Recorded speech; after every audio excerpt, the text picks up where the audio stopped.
This is Natalie Sufka recording for Professor Yazin for Info 1010. This is the comparison of 10 countries and their data over 30 years from 1980 to 2010. I discuss Australia, the Bahamas, Brazil, France, Greece, Ireland, Japan, Mexico, Spain, and the United States. First, I compare mortality rate and population growth between these countries. The x-axis is representative of the population growth and the y-axis is the life expectancy. And the bubbles are the bubbles are sized by the population of the countries at the time. You can note that the US has the largest size bubble because the population is the biggest, and appears to be followed by Brazil and then more or less Japan and Mexico. And just once again, I mean, you can barely see it, but the Bahamas, don't forget about it. You can see that there is a negative relationship between the mortality rate and population growth. And as population growth increases, the mortality rate decreases. This is probably, due to, more people. There's going to be a better chance of, some living. So on average, it's going to be, lowering. And you can note that as you get more and more recent with the years closer into the 2000s, the mortality rates for all of these countries have decreased. This is probably due to an increase in, Medicare, better healthcare services, stuff like that. You can see that Brazil has had the most drastic drop in mortality rate over the years, followed by Mexico. Other countries do decrease in mortality rate as well, but it is less drastic. You can note that the United States, although it does fluctuate over the years, you can see that it has generally remained about the same. Next, I compare life expectancy with population growth.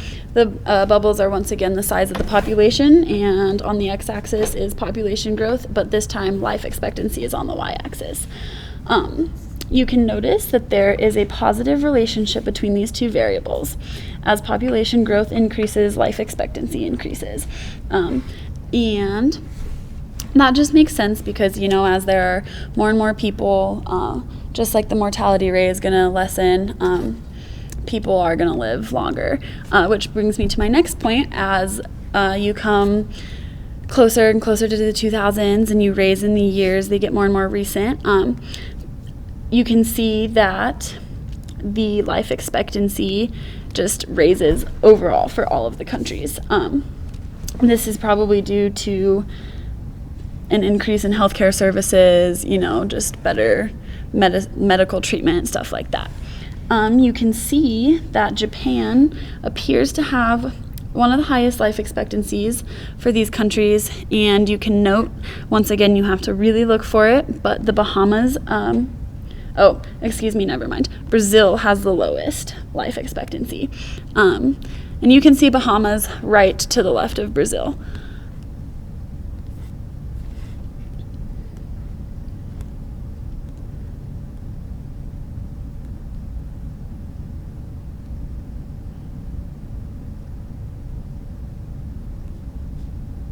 Next, I talk about current GDP and the population growth.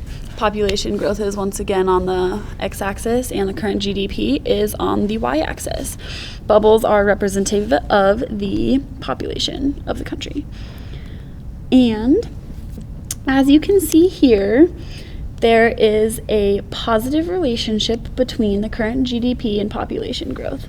And GDP is measured in US dollars for this. As population growth increases, there is a raise in the value of the GDP. Note that for some countries it bounces around a little bit. You can see that the United States has an increase in GDP each year.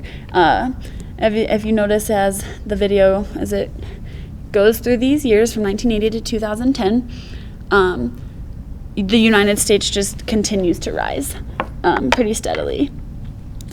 For some countries, like the Bahamas, which is right again, to the left of the Brazil, for Bahamas, Greece, and Ireland, there doesn't appear to be much change over the years.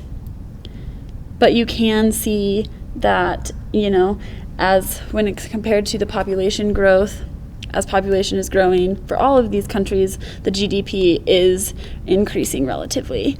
And you can just see, once again, note that the United States GDP is just extremely high, significantly higher than anyone.